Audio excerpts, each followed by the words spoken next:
Okay, welcome.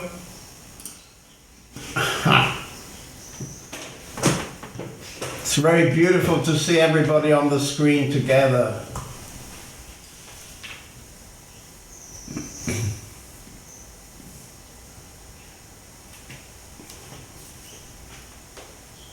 They also see everybody? They could. Okay, so we're going to start, as I always start, with this simple meditation. And as you may know, tonight's topic anyway is meditation. So it's probably nice to start with the meditation. Then we're going to talk about meditation. Okay, so become comfortable, sit comfortably, close your eyes, and look inside.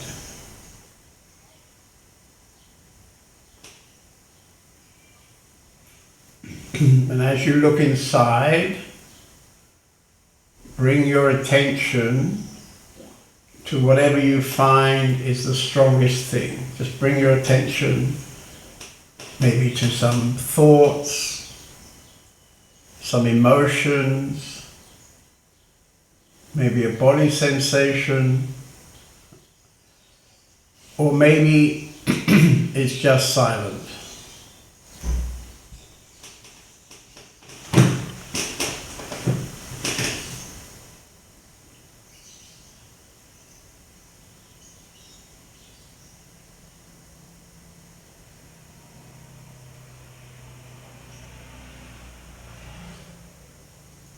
Okay, so one more time, keeping your eyes closed, look inside and bring your attention this time deeper inside.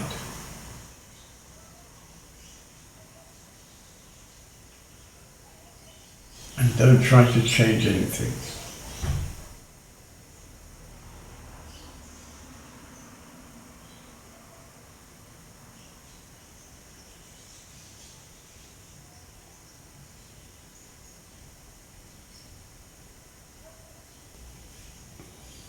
Okay, so when you're ready, you can open your eyes and come back into the meeting.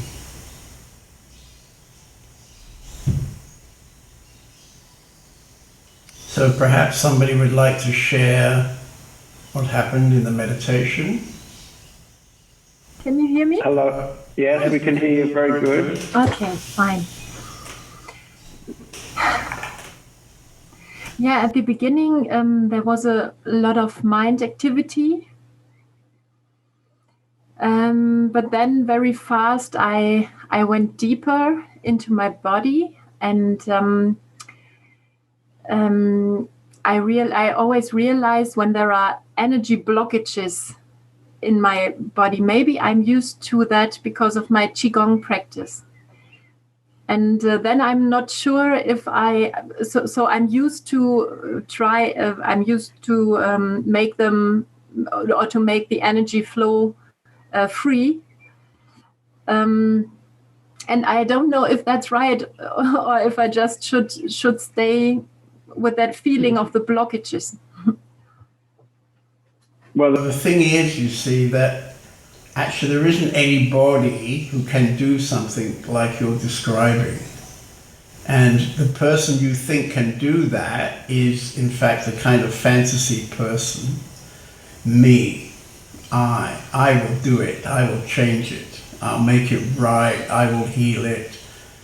So it's not a good habit, really, because a lot of these healing practices, they have the unfortunate side effect of reinforcing something that's not true.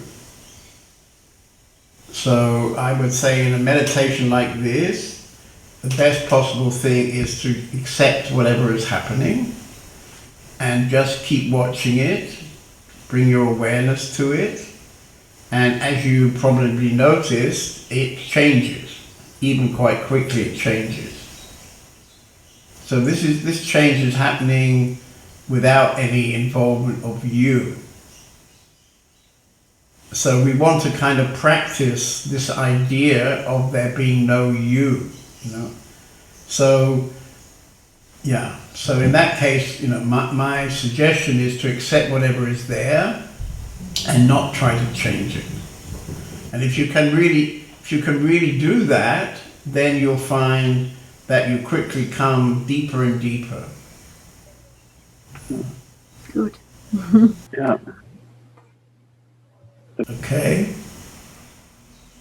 Somebody else like to share something? We have two new guests tonight, I think, Martin and Janina. I think have we met before? No. No. Where are you sitting? Which country? We are sitting in Germany. We are on vacation right now in Bavaria, in the mountains. We are hiking in the mountains, and just this is really a spiritual experience. Normally, we come from Duisburg, so quite close to you, and it's for us. It was very surprising to discover it. I read a book from you. I was really really excited about it, touched by it. Facets of awakening. Right. And and then I was interested about you, and I saw that you live quite close. So it's really surprising. And a lot of other things. I'm a painter, and I know the gallery, but not only from internet. And I know some artists there. Bettina Hafmann, I know personally, for example. So not very good, but we met once in a while. And I'm very interested.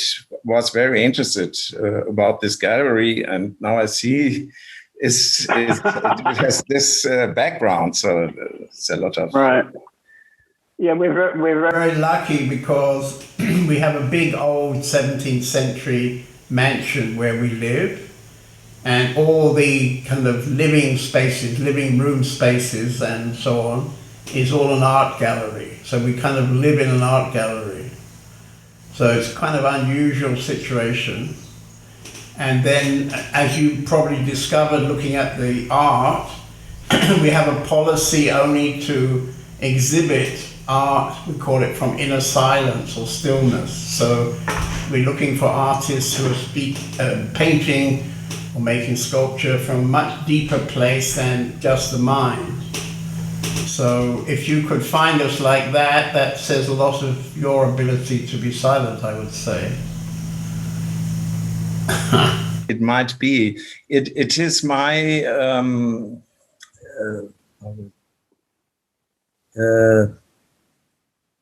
my intention to paint like that, to come in a feeling that's not me that's painting, that I'm just watching it, what happens, that I try to be in the moment. I think I can see it if I construct with my mind, or if I just let it happen and try to come in the moment. And I try to work like that. Right. Well, I hope you'll send us some of your paintings so we can have a look. It's interesting. About 15 years ago, we made a decision to start an art gallery with this policy, and then we realized that kind of white would be maybe the main color in this kind of painting. And then we thought, well, how many people will paint just white paintings?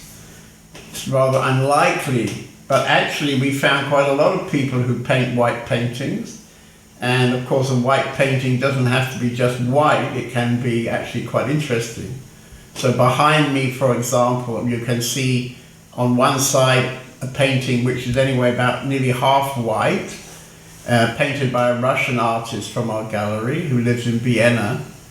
And he's exactly this person who's painting from a very deep place inside him, and so on and so on. So actually we have about 25 artists who we would call kind of gallery artists, you know, people who we feel are the people that we'd like to represent. So we'd be very happy to see your work, of course. Yeah. I think, well, a little bit about my spiritual background. I read a lot of books about this Indian masters. That's because I read your book, because I read a lot about Ramana Maharshi. I'm very fascinated about him. Now I read 3 books about Papaji. I know some people that were students of him, and then I was fascinated by Krishnamurti. I read a book or 2 about him, and Sri Nisargadatta Maharji. I'm really fascinated also. So these are right. Well, I can say the next challenge for you is to show up here and meet me in the flesh. No more books. You're beyond books, I think. I'm not only doing books. I'm not only reading. No, I can see from your face you're not just reading. Yeah. Anyway, it's very touching. You're giving up a few of your valuable trekking hours to sit here. Yeah. Okay, good. But you'll probably find a very nice connection in our community, because we have a lot of creativity happening here. And you know, I spent nearly 5 years with Papaji, and at the moment I'm doing a wonderful project where I'm interviewing his students to tell me their stories about how it was for them to meet him. So if any of your friends would like to contribute stories to that project, then again you can put them in touch with us, and we'll get them to tell us their stories. So actually every day since the last 3 or 4 months, I'm very much in connection with Papaji and hearing wonderful stories. And if you'd like to get a look into that project, and this is something for everybody, you can go to my website, and now we have a section under the name Papaji, where you can find a lot of beautiful stuff about Papaji and his students. And this is kind of coming out of this project, which has now been running for 3 or 4 months. Yeah. And Janina, would you like to say something? Well, yeah, I just saw some short videos of you, and Martin told me about you some things. So yeah, right. I'm very excited to be here now. Okay. Very new. Lovely. Okay. Well, you're both welcome anytime to come to our house, which, as you say, is only probably less than an hour from where you live. Yes. Yeah.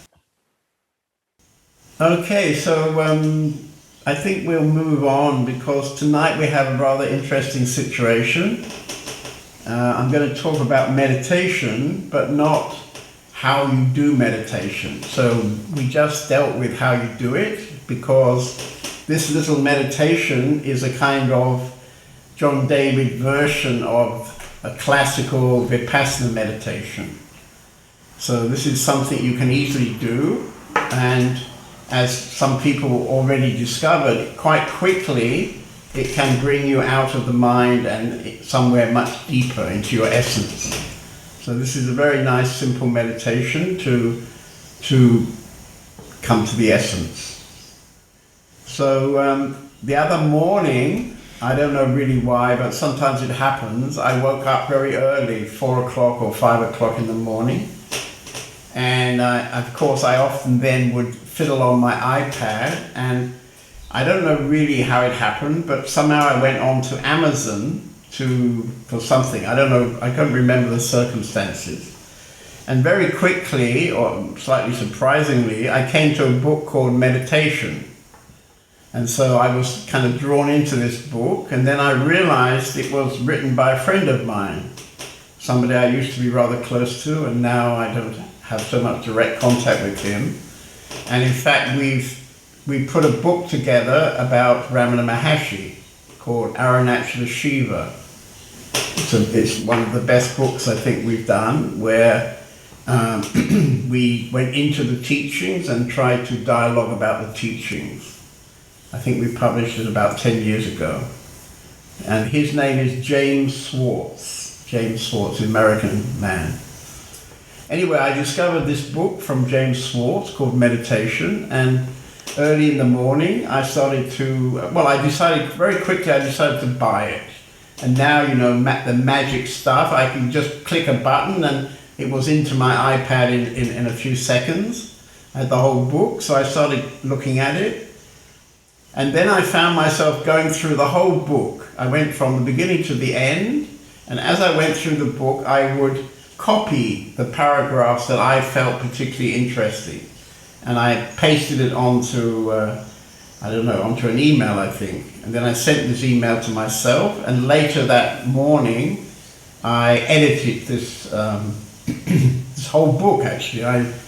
I've made a summary of the whole book in 3 pages. And I'd like to share that summary with you tonight, because anyway, I agree with what he's writing in this book, and I find there are many important messages in this book.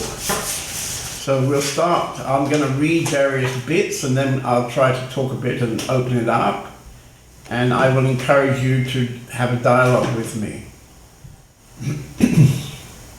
So there's an introduction at the beginning, and if you're interested after this meeting, if you go to my website and go to the blog, the most recent blog, which has a strange picture,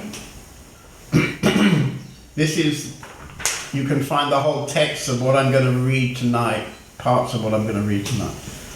So it starts off like this: practice diligently. Meditation techniques purify the mind because they bring awareness to unholy patterns of thought and feeling. Unhealthy thoughts cannot survive the penetrating light of awareness. Nothing purifies like the experience of the self, which releases a flood of healing, cleansing, spiritual energy into the conscious and unconscious mind. And this is, I think, a wonderful definition of why it's extremely beautiful to have a meditation practice in your life. And he writes this very, very well, but I've been trying to say this for many years myself. Because if you constantly bring your awareness to what's happening inside, and you don't try to change it, you don't start off with some idea about how it should be, you just accept it exactly as it is, which might be, you know, a busy mind, for example. So you become aware of the busy mind, you don't try to change it, even though you know it would be better if it wasn't so busy, you just accept it. That's what's happening, that's what's going on in this moment, you accept it. And then by just bringing your awareness to those thoughts, then gradually you find it changes.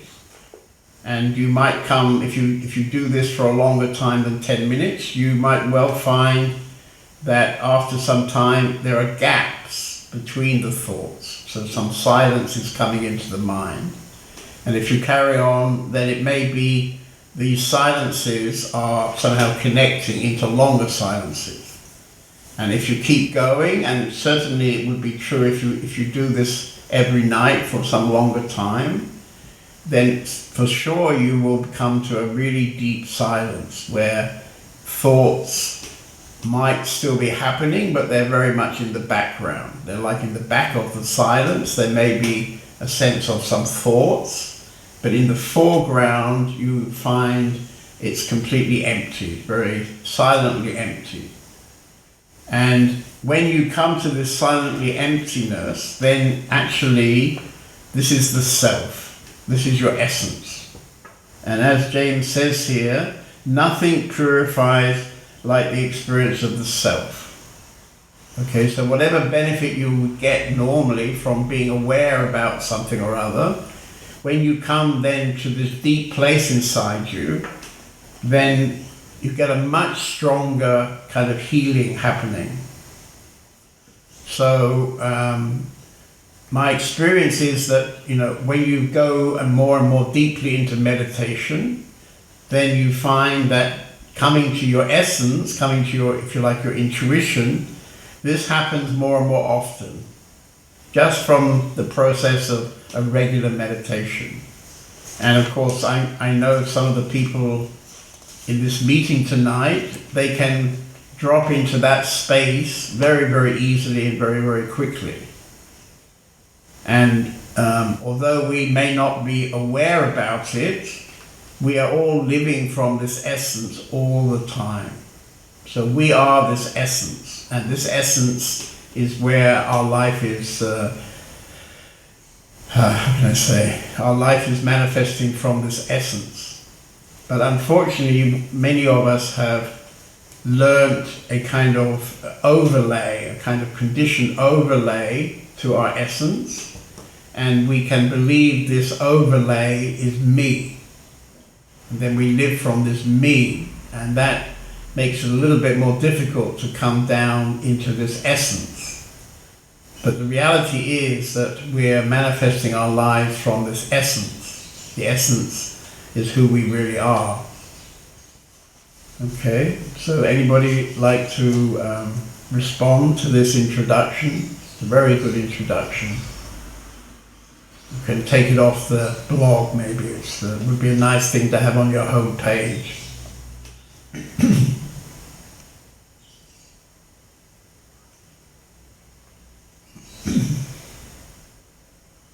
We have Prema, I see, sitting under a sunflower. Would you like to comment, Prema?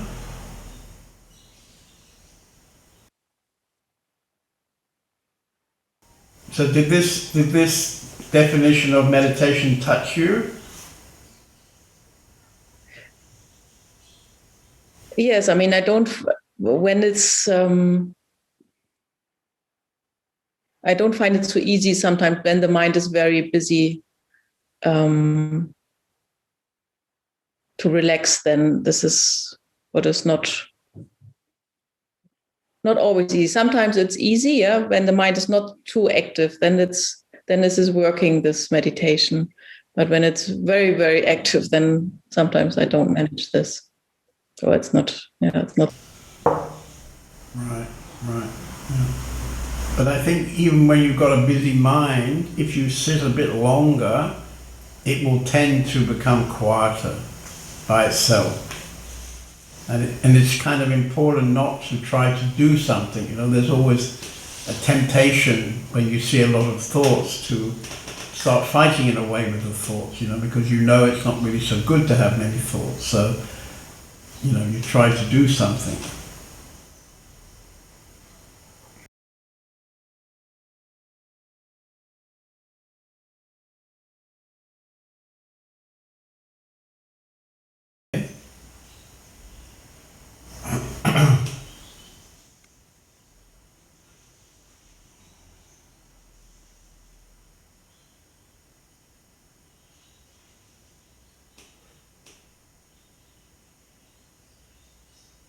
And then he makes another point in the third paragraph. Aside from the goal, meditation is practiced for psychological and physical benefits.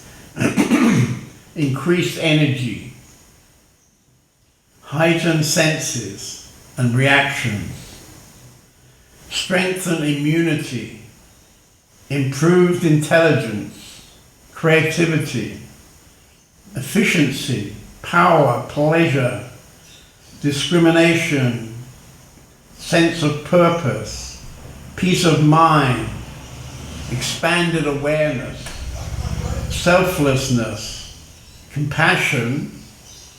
So these are all somehow the fruit, you could say, these are all the fruits of meditation. And they're not things that you have to do, they're things that grow somehow on the tree by themselves. When you become an experienced meditator, then these qualities start to appear in your life in a slightly mysterious way, maybe. For example, increased energy. The energy increases because the mind is decreasing. When you have a regular meditation practice, then inevitably over some time, the amount of thought is going to decrease.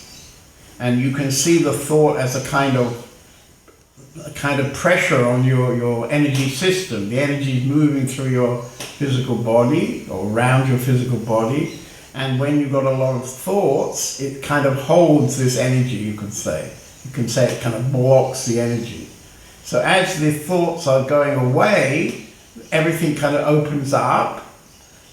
So you feel that there is more energy in your body. You feel energized. So meditation is, that's one of the first symptoms in a way that you're getting somewhere with meditation, that you feel much more energy day by day. It's also true that over a much longer time, your immunity in your body, this gets more powerful, more strong. So for example, I've been meditating now for more years than I remember, but anyway, about 40 years. I discovered meditation when I was 30, and I very rarely get a cold. I very rarely, I could say, have ever got sick. Now I'm so old that I start getting sick, but I think that's because I'm very old and not because of having a not very strong immunity. So this is a wonderful thing, that through meditation, your whole health, you can say, the whole health improves in a magic way, just by itself. You're not really doing anything, you're just sitting doing nothing. Sitting doing nothing, you gradually are increasing your immune system. And then you notice that you're not getting the little colds and flu and all these things that people are getting around you.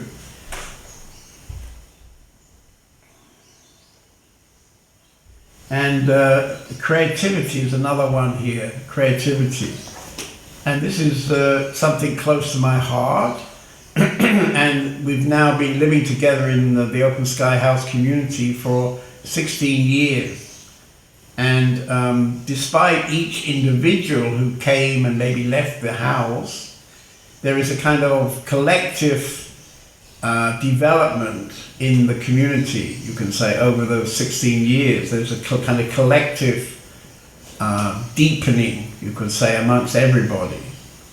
And so I remember in the early days, there was a lot of bit chaotic energy.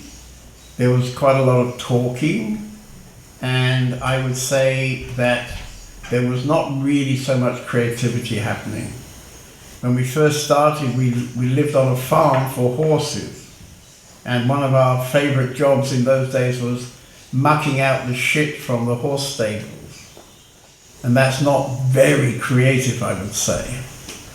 But now, after 16 years, one of the things that many people notice and express when they come to our house is there's a real strong sense of creativity happening.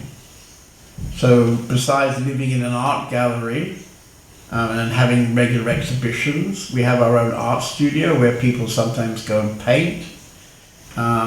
We also have a piano in the living room or in the gallery. It used to be, until recently, a grand piano. For 15 years, actually, we had a grand piano, which was very beautiful. Somebody lent it to us.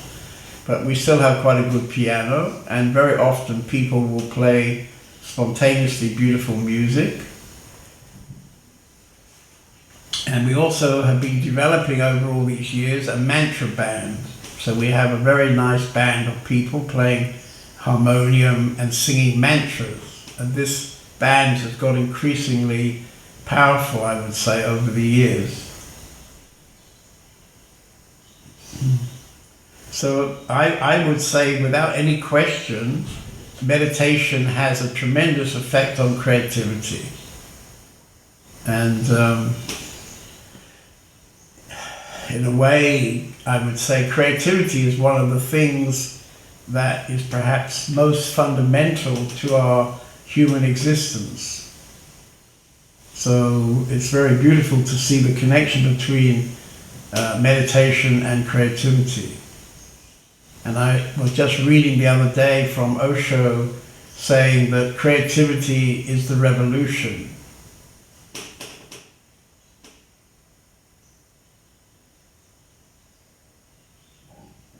He's also listing here discrimination, dispassion, sense of purpose, peace of mind. So as you go more and more into meditation, there's no doubt that your mind becomes much more clear, because you're more influenced from your essence and less influenced from the mind. So that's basically how we want to live. We want to live from the essence, because the essence is connected and is one with everything. And so when we have some situation, we have to make a decision.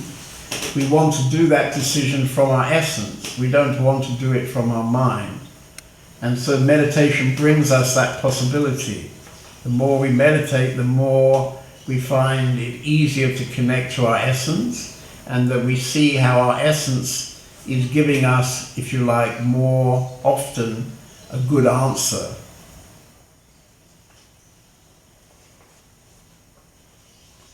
And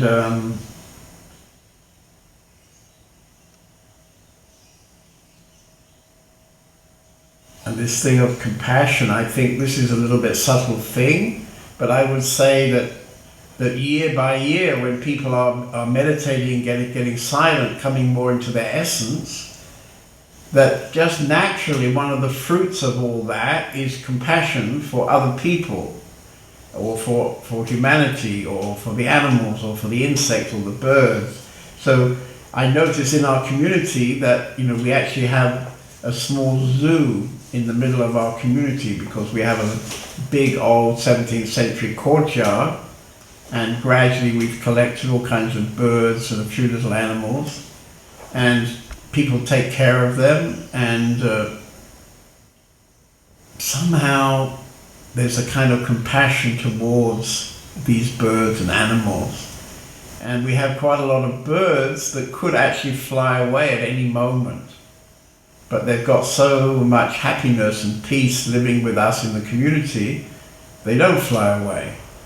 Pretty amazing, actually. We've had quite a lot of pheasants and peacocks, for example, which could easily fly away, but they never did. They never chose to fly. Well, some of that's not quite true. Some new ones who hadn't really connected with us, they flew away. So we learned to put them, first of all, in a cage for maybe a week, and then somehow they could feel homey and feel they weren't being threatened by us, and then they didn't fly away, but they don't need to be in a cage anymore.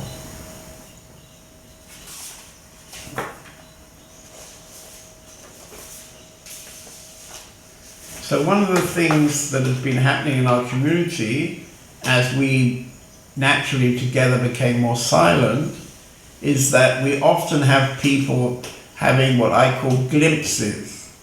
So for me, a glimpse is when the essence suddenly really appears very strongly.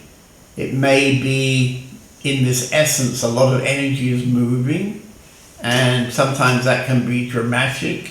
It can be manifesting a lot of laughter, for example, or it can also bring a lot of tears, perhaps. So when people experience a glimpse, it's because they are really rooted in their essence, And when they're rooted in the essence, you're rooted in the self. And what James is saying here, nothing purifies like experience of the self, which releases a flood of healing, cleansing, spiritual energy into the conscious and unconscious minds.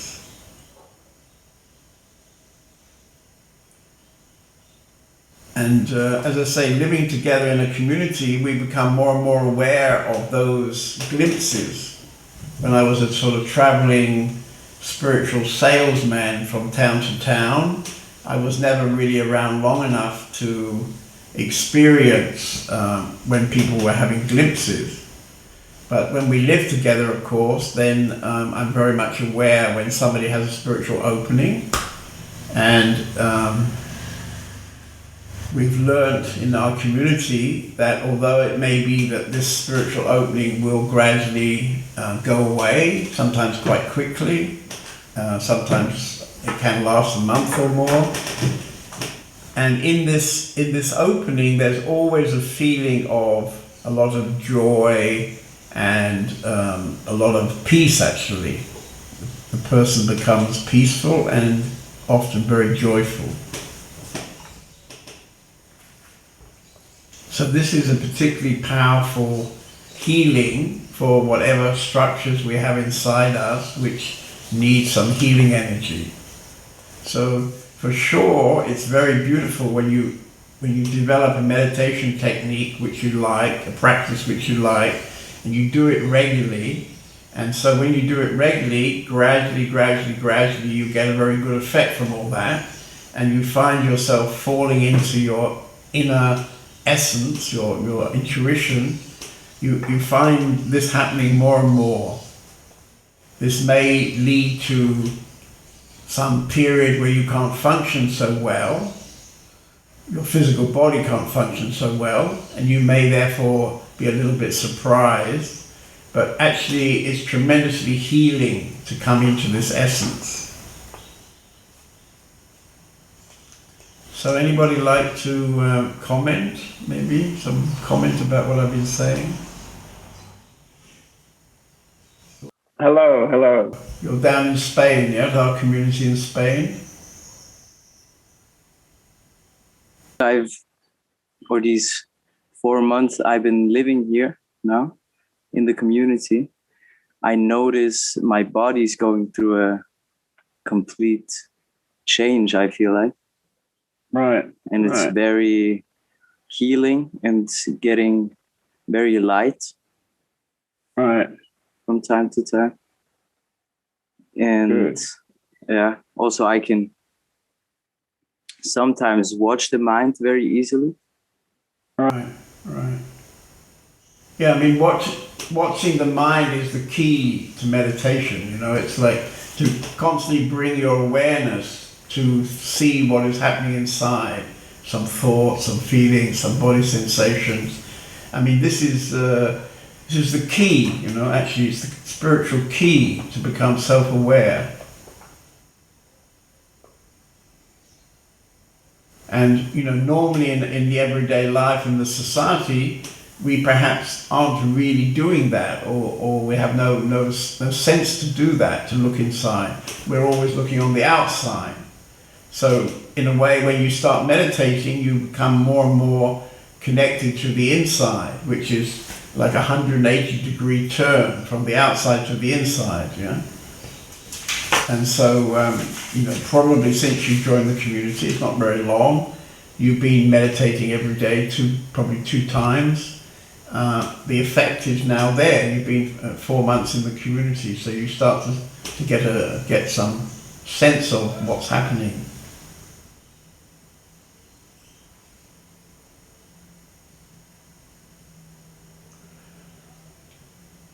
So are you having a good time in Spain? Yeah. Yes. Lately I'm sometimes a bit lost in the mind.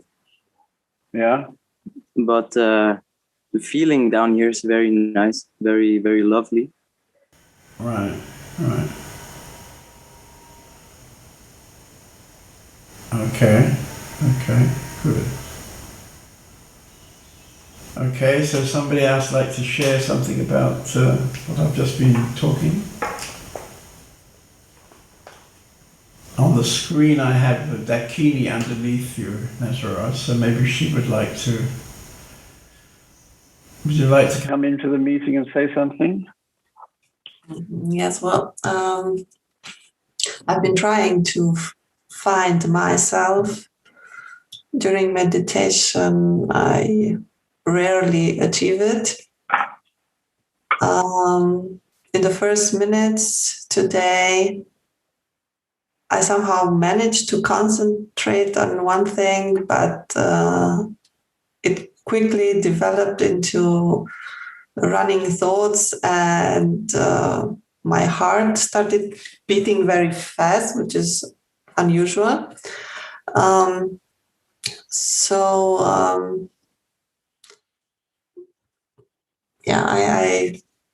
I would like to go so deep and find that self, but I don't manage yet. Right. Right. Well, I think we're both aware that you have a pretty intense outer life, running a big company, having many responsibilities, and you have to, or you can do what you can do, I would say, with meditation. Yeah? And you may find that at a certain point you will get some kind of sense that actually you want to a bit change your lifestyle, that you want to give yourself more possibility to come to the thing I'm talking about. And so you will see that there is a conflict, between your present lifestyle and what you would like to achieve, how you would like your life to be, or how you would like your life to feel inside. And you may then find that, kind of naturally, your meditation practice brings you to make some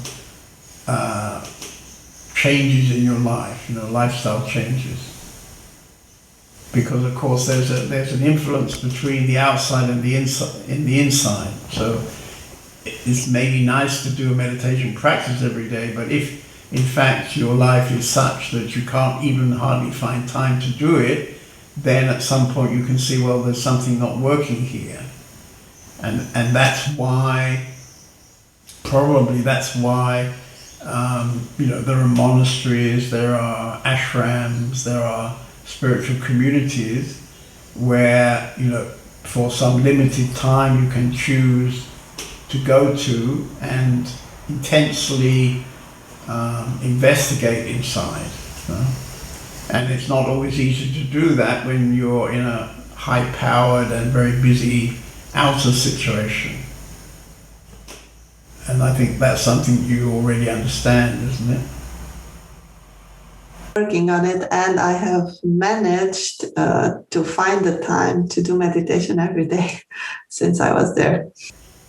Okay, well that's great. That's a great beginning, So, if you do it every day, then the meditation will take care of most of the decisions. You don't have to really decide. It will happen in a kind of unfolding in your life, Take a new direction and it'll unfold, and you will find yourself deciding things, like I'm saying, where actually you start to change the outer to support the inner. Okay. Are you still in Romania? I drove 4,000 kilometers in the last days because I had, unfortunately, 3 tragedies in my family. Oh, okay. So I am pretty excited now. So since we met, your family's gradually dying off, so they can't cause you any more trouble. Is that what's happening? Okay. Well, maybe we'll talk one day soon. Yeah, you were gonna have a talk with me, but I can see you're very busy driving 4,000 kilometers. Yeah. Yes, I'm back now. Okay. For 2 weeks. for 2 weeks. Okay. Yeah. Okay. Well, we might be ready. You might be ready for a meeting with me. It sounds like you might need a little kind of bit of support, maybe. Yes. Okay. I mean, I could do something in the daytime tomorrow, but at the weekend, we're having our Sangha weekend, the outer Sangha weekend, I contact. which you were invited to, but I No, you couldn't come this time. Okay, somebody else like to comment on this, about this meditation?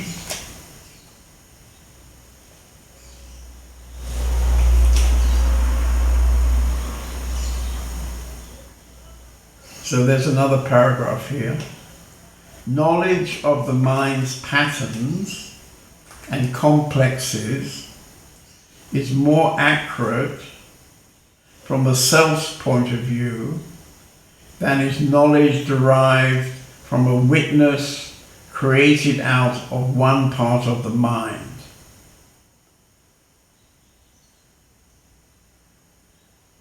So anyway, when we first start to meditate, then we are going to develop the witness. So the witness is part of the mind. So it's like the mind is observing the mind. In the beginning it's like that. And as you get more deeply into meditation, then it's much less the mind observing the mind, and it becomes the self observing the mind, just naturally.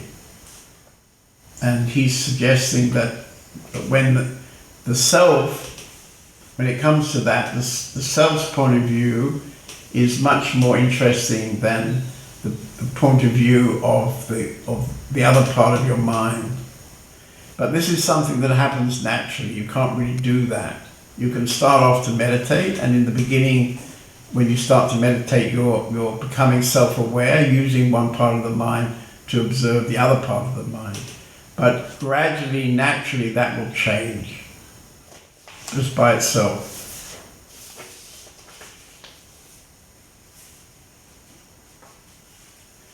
And then he goes on very nicely. In fact, the self-realized meditator understands the futility of trying to clean, fix, or comprehend something that ultimately has no reality.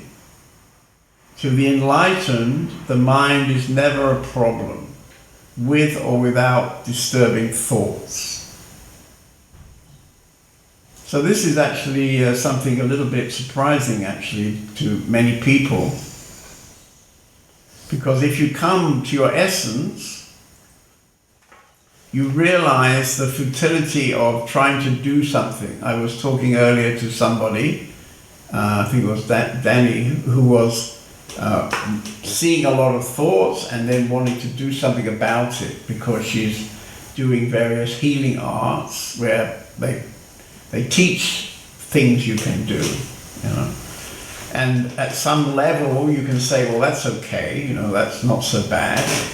But actually at a deeper understanding level, basically there isn't anybody to do anything. And this is not so easy when you first start to meditate. You need some longer time to have little experiences of the self, and then you gradually start recognizing that there is something deeper. And when you come to this deeper part, it has a much stronger effect than you can realize from the mind watching the mind.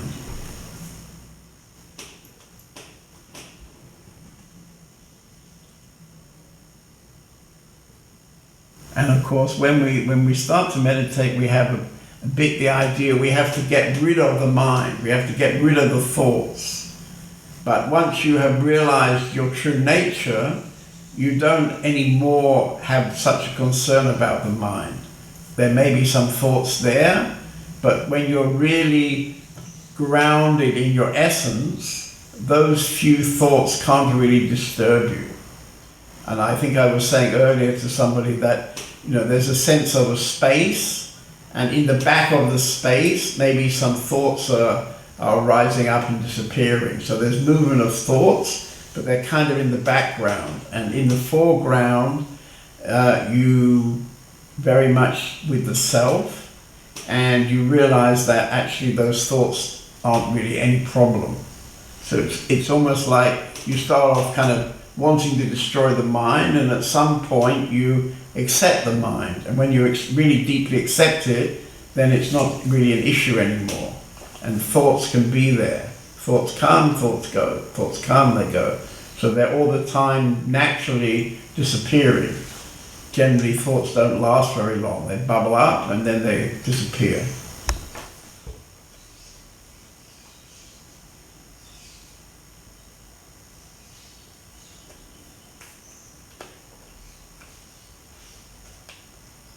Anybody like to have a dialogue or would like to share something?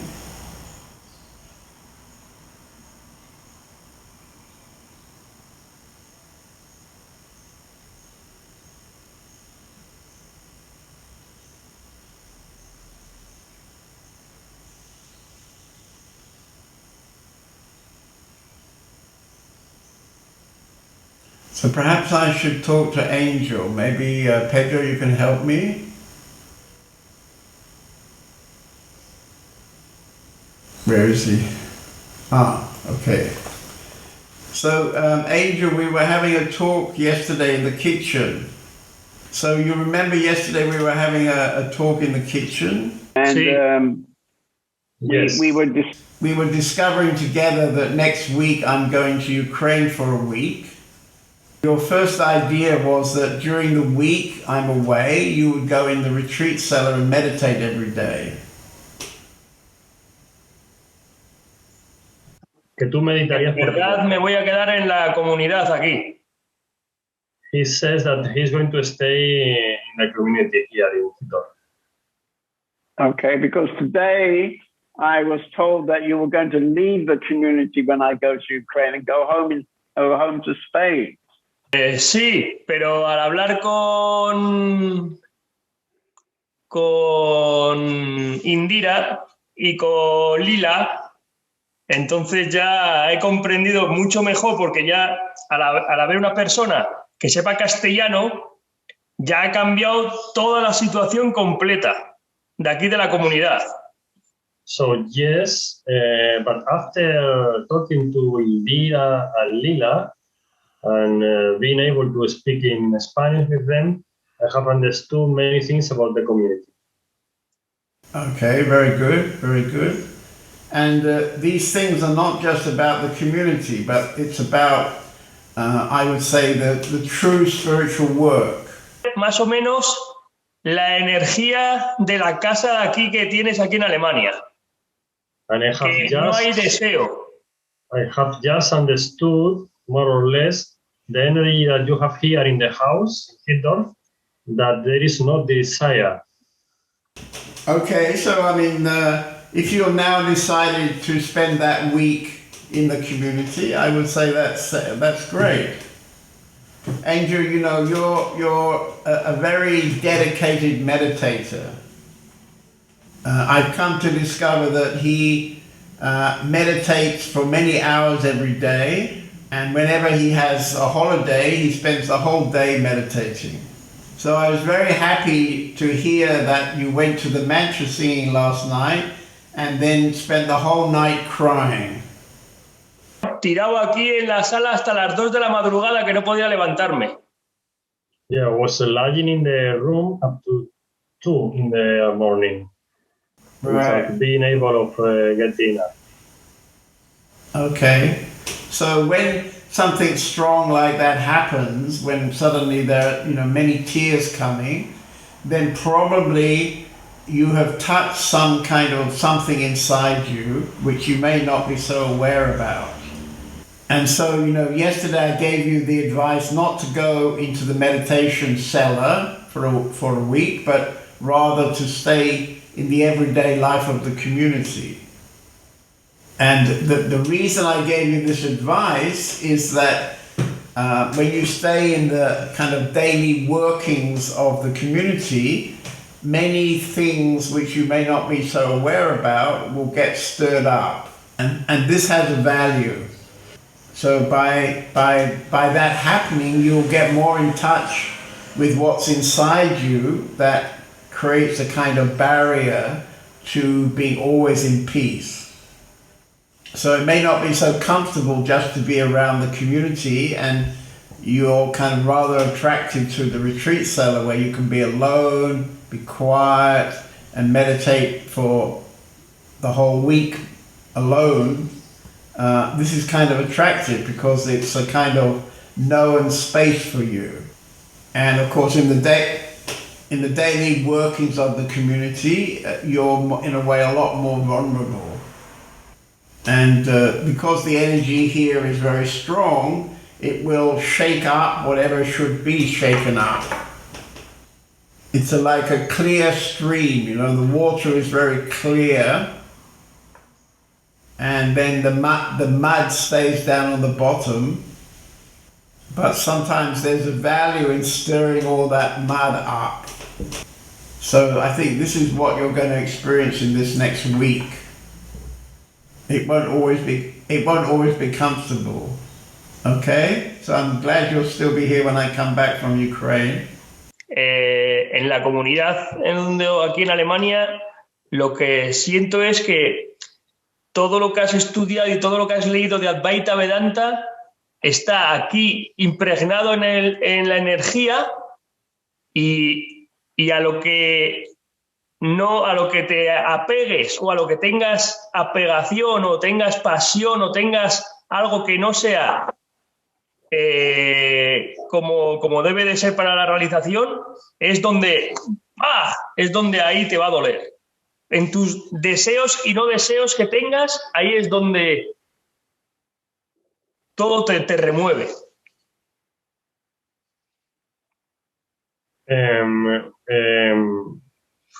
A ver cómo dices eso, Pedro. The energy of the community is like containing all the philosophy of Vedanta Advaita. So he's feeling that, and also he means that it's like it's talking about the attachments and about how the desires or not desires of the meditator can be somehow experienced in this community. Right. Yeah, I think whatever you need to experience, you will experience it gradually over the week. And I won't be here, but if anything interesting comes up, you can always talk to Indira about it.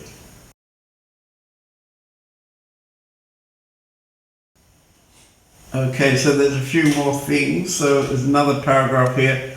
Meditation is a means of self-realization.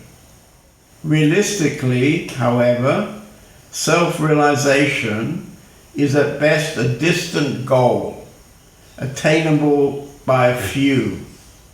Moreover, the authorities insist that self-realization only comes when the mind is relatively free of neurosis. So I think something that we've noticed in our community is that people have what we call glimpses, and then the energetic opening kind of becomes quiet again and kind of closes down, maybe not completely closes down, but you can say it closes down. And this is because that person is likely to have some strong structures, possibly some strong traumas inside the psychology. And so this, what he's calling a neurosis, these things have to be kind of cleaned up a bit. If you really want to become free, then you need to be free of the effect of those psychological, you can say, disturbances in the mind. It doesn't stop you having a glimpse. It doesn't stop you having an opening, but it probably means that the opening won't stay so long.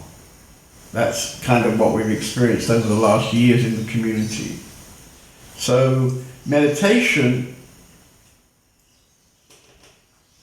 is going to make you much more aware of some structures of your mind, some old traumas, which maybe happened when you were very young, before you could really articulate what had happened. You didn't really know, you don't know what's happened.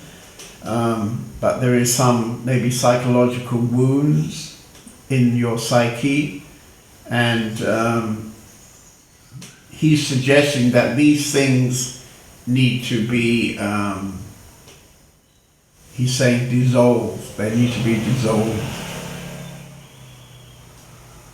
And the dissolving happens out of bringing light to these things.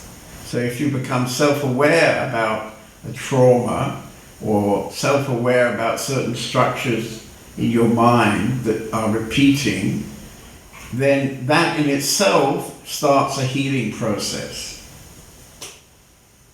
So self-awareness is really the key to becoming a good meditator, and is the key, in fact, to becoming self-realized. Self-awareness. So that's why I particularly like Vipassana meditation, because the whole point of Vipassana meditation is that you become aware. You become aware of whatever is going on inside. That's the essence of the meditation.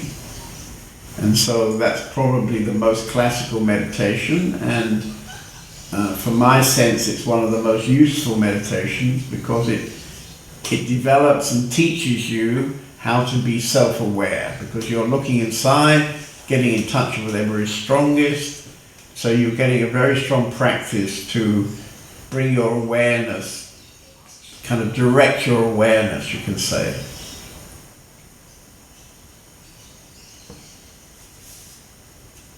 So we have a bit more time. Anybody like to say something, or dialogue with me, or ask a question, or share something? I can see Kiran sitting there. So Kiran is at the moment down in Denya. He's busy with the construction of some new accommodation there. We're gradually going to move the community from Germany down to Spain. He's grown a moustache since I last saw him, and he's rather good at self-awareness, if I remember rightly. He's a good meditator. Would you like to comment on today's meeting? Yes, I remember the Vipassana we had here, and what happens to me, that there is always a lot of thoughts, and I like watching the thoughts, and they come and go, but there is in longer meditations there is very often not so much silence, but when the meditation stops, then there's a big silence afterwards. This is something I have been experiencing for many times. And it's just, like it happens to me, yeah. But for example, now in the meditation of the beginning of the satsang, there was suddenly a big silence, big emptiness. Yeah. So it's every time in a way it is unpredictably different, and thoughts can be very, very strong, but I never know before what happens. Yeah.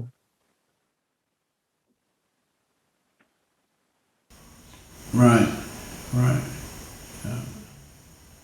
Like our life as well is like that. Yeah? We never know what's going to happen. Yeah, and it is important. It's like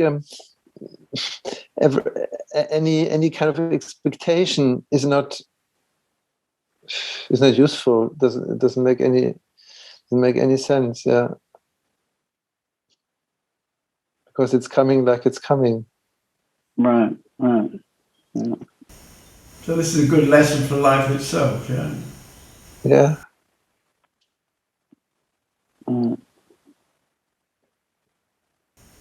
Okay.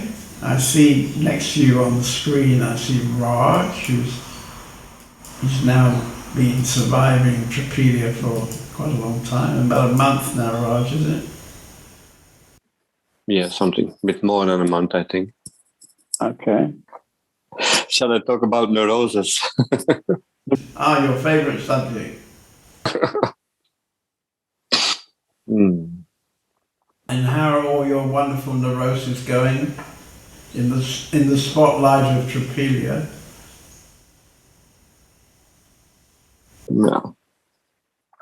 Yeah, well, sometimes not so easy.